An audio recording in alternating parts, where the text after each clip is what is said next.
الحمدللہ رب العالمین والعاقبۃ للمتقین والصلاة والسلام علی سید الانبیاء والمرسلین وعلی آلہ واصحابہ اجمعین اما بعد فاعوذ باللہ من الشیطان الرجیم بسم اللہ الرحمن الرحیم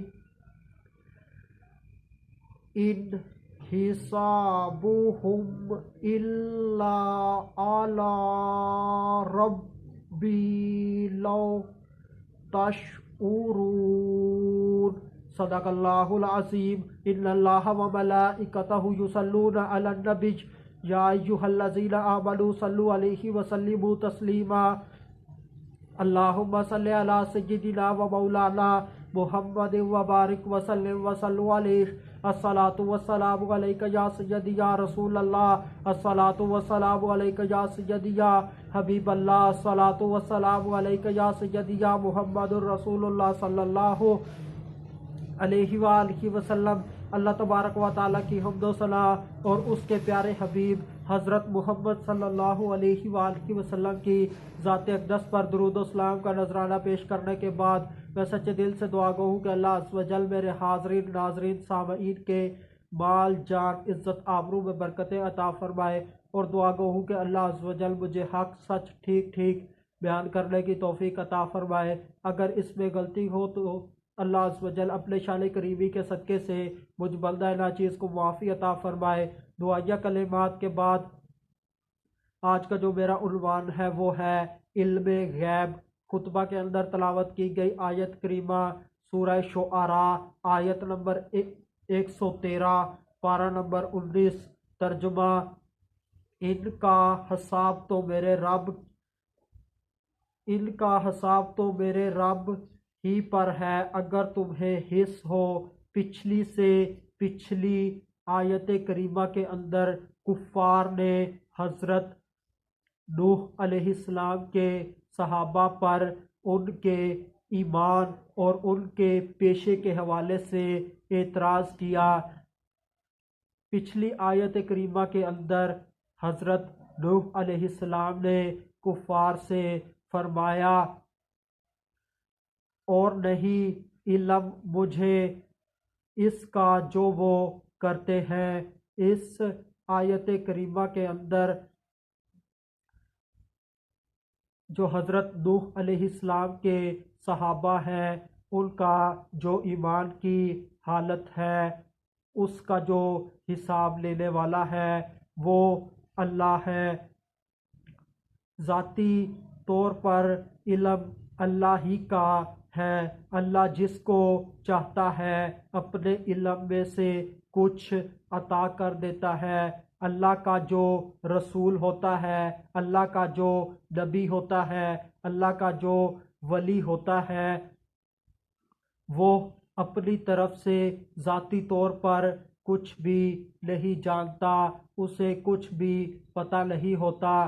اسے اس وقت ہی علم حاصل ہوتا ہے جب اللہ اس کو عطا کرتا ہے، تو تب ہی اس کے پاس علم آتا ہے۔ مگر اللہ اپنے پیاروں کو علم غیب عطا کرتا ہے، ظاہر کا علم بھی عطا کرتا ہے، اپنے بندوں کو باطن کا علم بھی عطا کرتا ہے۔ نبی اور رسول کو علم دیا جاتا ہے، مگر بعض اوقات اللہ کی جانب سے اجازت نہیں ہوتی کہ اللہ کا نبی یا رسول علم غیب کو لوگوں پر بیان کر دے، لوگوں کو بتا دے۔ مثال کے طور پر اللہ تبارک و تعالیٰ نے اپنے آخری محبوب رسول حضرت محمد مصطفیٰ صلی اللہ علیہ وآلہ وسلم کو علم غیب دیا ہوا تھا کہ آپ کی زوجہ محترمہ امہات المومنین حضرت عائشہ صدیقہ رضی اللہ تعالی عنہا پاک دامن ہیں، مگر اعلان کرنے کی اللہ پاک نے اپنے نبی کو اجازت نہیں دی۔ نبی کریم صلی اللہ علیہ وآلہ وسلم مطمئن تھے اور انتظار فرما رہے تھے اللہ عز و جل کے حکم کا۔ یہ سارا کچھ ایسے کرنے کا مقصد یہ تھا کہ عام لوگوں کو بھی پتہ چل جائے کہ لوگوں کے دل کے اندر جو بات ہے وہ ظاہر ہو جائے کہ اس قسم کے لوگ نظریات رکھتے ہیں۔ پھر اللہ تبارک و تعالیٰ نے اپنے نبی کو علم عطا فرما دیا، یعنی کہ قرآن نازل ہوا اور امہات المومنین رضی اللہ تعالی عنہا کی شان میں آیات اتری۔ بات کرنے کا مقصد یہ ہے کہ اللہ اپنے نبی کو، اللہ اپنے رسول کو علم غیب عطا کر دیتا ہے، مگر اللہ کی طرف سے اجازت نہیں ہوتی کہ وہ لوگوں کے اندر اس وقت بیان کر دے، مگر اللہ کے نبی کے پاس، اللہ کے رسول کے پاس علم ہوتا ہے۔ اب نبی کے علم کے متعلق دو قسم کے لوگ ہو گئے، ایک جنہوں نے واقعہ کی صرف ظاہری حالت کو دیکھا، قرآن مجید کی آیت کے صرف ظاہری ترجمے کو دیکھا اور کہہ دیا کہ نبی کو علم غیب نہیں ہے، نبی کو اس چیز کا نہیں پتہ، نبی کو اس چیز کا نہیں پتہ۔ انہوں نے نبی کے علم غیب کا انکار کر دیا اور کہتے ہیں کہ اگر نبی کو اس بات کا پتہ ہوتا تو یوں کیوں کرتے۔ اور یہاں پر یہ بھی بتاتا چلوں کہ نبی کے علم غیب کے اوپر اعتراض کرنا یہ منافقوں کی سنت ہے، منافقوں کا طریقہ ہے۔ جو منافق ہوتا ہے وہ کافروں سے بھی بدتر ہوتا ہے، کیونکہ منافق جہنم میں دوزخ کے سب سے نچلے گڑھے میں ہوگا، یعنی کہ کافروں سے بھی بدترین مقام پر ہوگا۔ ایک موقع پر نبی کریم صلی اللہ علیہ وآلہ وسلم کی سواری، جس کے اوپر کھانے پینے کا سامان لدا ہوا تھا، وہ قافلے سے ادھر ادھر ہو گئی، تو نبی پاک صلی اللہ علیہ وآلہ وسلم نے صحابہ کرام کو حکم دیا کہ چند آدمی چاروں طرف پھیل جائے اور اس اونٹنی کو تلاش کر کے لائیں۔ جب وہ صحابہ کرام رضوان اللہ تعالی علیہم اجمعین چند اشخاص ادھر ادھر پھیل گئے تو بیچ میں جو منافق تھے تو انہوں نے کہا کہ اگر نبی کو پتہ ہوتا، علم غیب ہوتا تو جان لیتے کہ میری اونٹنی کہاں پر ہے۔ تو یہ خبر نبی کریم صلی اللہ علیہ وآلہ وسلم تک پہنچ گئی اور نبی پاک صلی اللہ علیہ وآلہ وسلم نے اپنے صحابہ کو حکم دیا کہ جو صحابہ اونٹنی کو تلاش کرنے گئے ہیں وہ فوراً واپس آ جائے۔ تلاش کرنے والے صحابہ فوراً واپس آ گئے اور نبی کریم صلی اللہ علیہ وآلہ وسلم نے ان واپس آئے ہوئے صحابہ کو فرمایا کہ میری اونٹنی فلاں جگہ پر فلاں درخت کے ساتھ اس کی نکیل اٹک گئی ہے، پھنس گئی ہے، اس کو وہاں سے آزاد کر کے لے آؤ۔ یعنی کہ نبی کریم صلی اللہ علیہ وآلہ وسلم کو یہ گوارا نہ ہوا کہ کوئی ان کے علم غیب کے اوپر اعتراض کرے۔ اللہ کے نبی نے پھر بتایا ان منافقوں کو کہ کہاں پر میری اونٹنی ہے اور کس حالت میں ہے اور کس جگہ پر کھڑی ہے، کس حالت میں، وہ سارا منظر بتایا۔ صحابہ کرام رضوان اللہ تعالی علیہم اجمعین اس جگہ پر گئے اور وہاں پر جا کر دیکھا کہ جو نبی پاک نے بتایا تھا اسی قسم کا درخت ہے، وہاں پر اونٹنی ہے اور اس کی نکیل درخت میں اٹکی ہوئی ہے، یعنی کہ وہ وہاں سے جا نہیں سکتی تھی۔ اور نبی پاک صلی اللہ علیہ وآلہ وسلم کی سب باتیں سچ ثابت ہوئی، اور جو کفار تھے، کفار تو نبی کے علم غیب کو مانتے تھے۔ اس پر واقعہ یہ ہے کہ ایک کافر تھا، اس کے متعلق نبی کریم صلی اللہ علیہ وآلہ وسلم نے کچھ باتیں اس کے متعلق کہی۔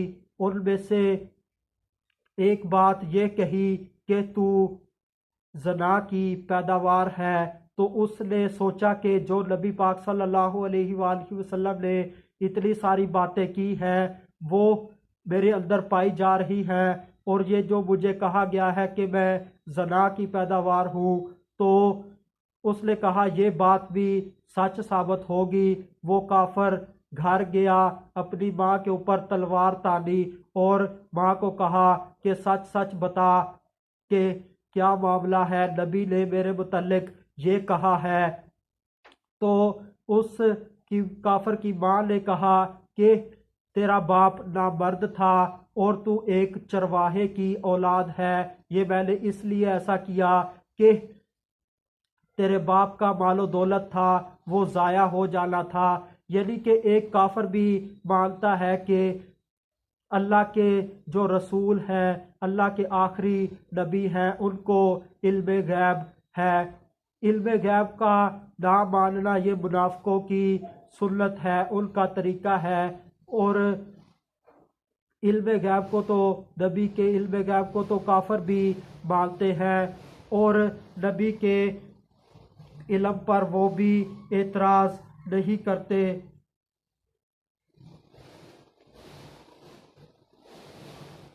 جو نبی کریم صلی اللہ علیہ وآلہ وسلم کے علم غیب پر اعتراض کرتے ہیں، ظاہر کو دیکھ کر قرآن مجید کے صرف ظاہری ترجمے کو پڑھ کر کہہ دیتے ہیں کہ نبی کو علم غیب نہیں، اس کا جواب یہ ہے کہ اللہ کا جو نبی ہوتا ہے وہ اللہ کا پابند ہوتا ہے، لوگوں کی سوچوں کا پابند نہیں ہوتا کہ لوگوں کی سمجھ میں آ جائے کہ اگر نبی کو علم غیب ہوتا تو یوں کیوں کرتے، یوں کیوں کرتے۔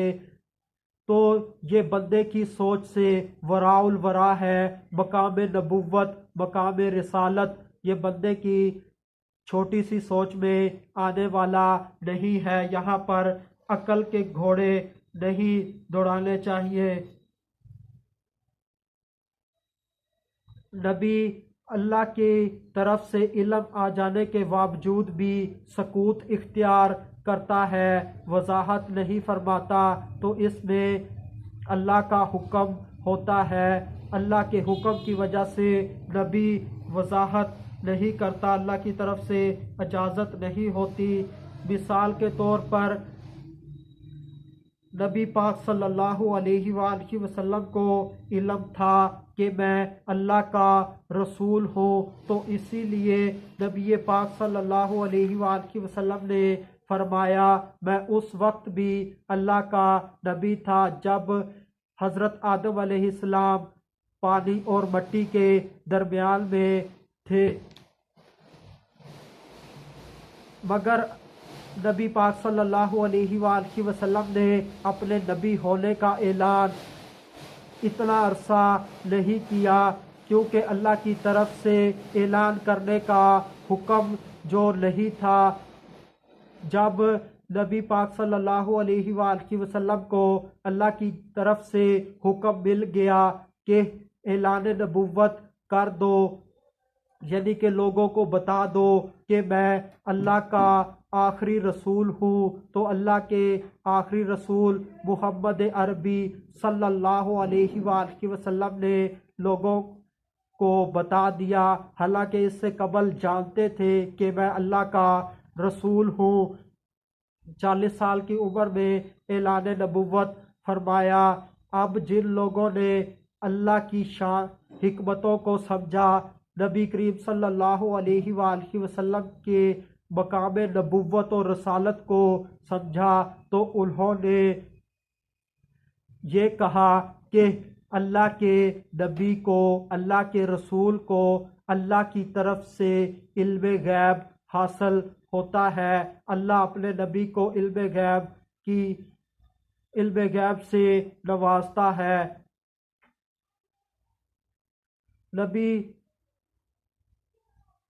جیسے علم کا اظہار جیسے اللہ چاہتا ہے کہ میرا نبی کر دے، ویسے ہی اللہ کا نبی علم کا اظہار کر دیتا ہے۔ جب اللہ کی منشا ہوتی ہے تو تب ہی اللہ کا نبی اپنے علم غیب کا اظہار کرتا ہے، اور نبی اللہ کی طرف سے ملے ہوئے علم کا بعض اوقات اشارتاً بیان کرتا ہے، مکمل طور پر کھول کر بیان نہیں کرتا، کیونکہ اللہ کی طرف سے مکمل طور پر کھول کر بیان کرنے کی اجازت نہیں ہوتی۔ مثال کے طور پر اللہ پاک نے اپنے نبی پاک صلی اللہ علیہ وآلہ وسلم کو قیامت کا علم اپنی امت کو اشارتاً دینے کا حکم فرمایا، مکمل وضاحت سے۔ عین وقت کے کتنے بج کے کتنے منٹ پر کس سن میں قیامت آئے گی یہ نہیں بتایا، بلکہ قرآن نبی پاک صلی اللہ علیہ وآلہ وسلم نے اللہ کے حکم کے مطابق اپنی امت کو قیامت کے متعلق اشارے دیے، یعنی کہ نشانیاں دی۔ قیامت کی نشانیاں نبی پاک صلی اللہ علیہ وآلہ وسلم نے بیان کر دی۔ نبی اللہ کا پابند ہوتا ہے، جو حکم اللہ کی طرف سے آتا ہے، جیسے آتا ہے ویسے ہی اس کے اوپر عمل کرتا ہے۔ پچھلی آیات سے یہ بھی پتہ چلا کہ کسی نبی کے صحابہ پر اعتراض کرنا یہ کفار کی سنت ہے، کفار کا طریقہ ہے، ایمان والوں کا طریقہ نہیں ہے۔ مگر کیا کہا جائے، آج کے نام نہاد مسلمانوں کو جو نبی پاک صلی اللہ علیہ وآلہ وسلم کے صحابہ پر اعتراض کرتے ہیں، آج کے ان کو غور کرنا چاہیے کہ وہ کفار کے طریقہ پر عمل کر رہے ہیں، جیسے کہ حضرت نوح علیہ السلام کے صحابہ پر حضرت نوح علیہ السلام کے دور کے کافروں نے اعتراض کیا۔ یہ کافروں کا طریقہ بن گیا کہ کسی نبی کے صحابہ پر اعتراض کرنا۔ جو نبی کے صحابہ پر اعتراض کرتا ہے وہ قرآن مجید کی سورہ شعراء آیت نمبر 111 پارہ نمبر 19 کے مطابق کفار کے طریقہ پر عمل کر رہا ہے، اور نبی کے علم غیب کو کچھ اس طرح سے سمجھ لیجئے کہ ایک قلم ہے، اس کا بنیادی کام لکھنا ہے۔ اگر وہ قلم لکھتا ہے اور دوسرا سامنے والا آدمی اس قلم کے لکھنے کو مانتا ہے کہ واقعی یہ قلم لکھ رہا ہے، تو اس قلم کا مقصد پورا ہو جاتا ہے۔ بالکل اسی طرح نبی کا جو معنی ہے وہ ہے غیب کی خبریں دینے والا۔ جب نبی غیب کی خبریں تو دیتا ہی ہے، جب سامنے والا مان جاتا ہے کہ یہ نبی غیب کی خبریں دیتا ہے تو اس نے نبی کو حقیقت میں نبی مانا، اور جس نے نبی کو سرسری تو مانا مگر یہ نہ مانا کہ یہ نبی غیب کی خبریں دیتا ہے، اس نے اس نبی کی بنیادی شان، بنیادی صفت کا ہی انکار کر دیا۔ تو اس نے نبی کو نبی مانا تو کیا مانا، یعنی کہ اس کا ایمان کس قسم کا ہے، کیونکہ اس نے نبی کے بنیادی مقصد کو ہی جھٹلا دیا۔ بنیادی مقصد نبی کا علم غیب دینا ہے۔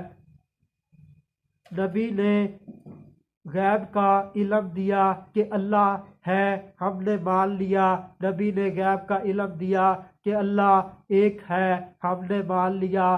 نبی نے غیب کا علم دیا کہ اللہ کا کوئی شریک نہیں ہم نے مان لیا۔ نبی نے غیب کا علم دیا کہ اللہ لائق عبادت ہے، ہم نے مان لیا۔ نبی نے غیب کا علم دیا کہ اللہ لائق محبت ہے، ہم نے مان لیا۔ نبی نے علم غیب دیا کہ اللہ ستار ہے، ہم نے مان لیا۔ 70 ماؤں سے زیادہ پیار کرنے والا ہے، ہم نے مان لیا۔ اللہ رحمان ہے، رحیم ہے، کریم ہے، ستار ہے، ایوب ہے، ہم نے سب کچھ مان لیا۔ نبی نے غیب کی خبر دی کہ جنت ہے، ہم نے مان لیا۔ نبی نے غیب کی خبر دی کہ دوزخ ہے، ہم نے مان لیا۔ یہ سب کچھ غیب کی خبریں ہی تو ہیں۔ ہم نے اللہ کو دیکھا نہیں، ہم نے جنت کو دیکھا نہیں، ہم نے دوزخ کو دیکھا نہیں، مگر پھر بھی ہم نے مان لیا کہ یہ سب کچھ ہے، کیونکہ ہم نے اللہ کے نبی کو غیب کی خبریں بتانے والا مانا، نبی کو نبی مانا۔ اور جو نبی کو غیب کی خبریں بتانے والا نہیں مانتے، انہوں نے کیا اللہ کو مانا، انہوں نے کیا دین اسلام کو مانا، انہوں نے کیا اللہ کی کتاب قرآن مجید کو مانا، مگر وہ کلمہ پڑھتے ہیں اور دین اسلام کے ممبر مانے جاتے ہیں، فرد مانے جاتے ہیں۔ نبی کا بنیادی ترین مقصد ہی غیب کی خبریں دینا ہے، کیونکہ نبی کا معنی ہی غیب کی خبریں دینے والا ہے۔ جو نبی کی اتنی عظیم صفت کا، شان کا انکار کرے، اس کو مسلمان کہلواتے ہوئے شرم آنی چاہیے، اسے ایسے عقیدے سے باز آنا چاہیے۔ قادیانیوں نے نبی کی ایک شان خاتم النبیین کا انکار کیا تو ان کو سرکاری سطح پر غیر مسلم قرار دے دیا گیا، کیونکہ وہ نبی کے گستاخ تھے اور نبی کو آخری نبی نہیں مانتے تھے، اور انہوں نے نبی کی بنیادی ترین شان غیب کی خبریں دینے والا نبی کا ماننے کا ہی انکار کر دیا۔ تو دیکھنا کہیں یہ بھی سرکاری طور پر غیر مسلم قرار نہ دے دیے جائیں، اور تم نبی کی حقیقت میں جو تمہارا ایمان ہے اس پر کلام نہیں۔ اللہ تمہارے ایمان کو خوب جانتا ہے۔ دیکھنا کہیں تم ساری زندگی ایمان والا ہونے کا دعویٰ کرتے رہو اور جب مر کر اللہ کی بارگاہ میں جاؤ تو وہاں پر تمہارا ایمان ہی قبول نہ ہو۔ اللہ سے ڈر جاؤ، جو ایسا عقیدہ رکھتے ہیں ان کو ایسے عقیدے سے باز آ جانا چاہیے، ورنہ اللہ خوب حساب لینے والا ہے۔ آخر میں اللہ تبارک و تعالیٰ سے دعا ہے کہ اللہ تبارک و تعالیٰ ہمیں اپنے عقائد کی حفاظت کرنے کی توفیق عطا فرمائے۔ وما علینا الا البلاغ المبین۔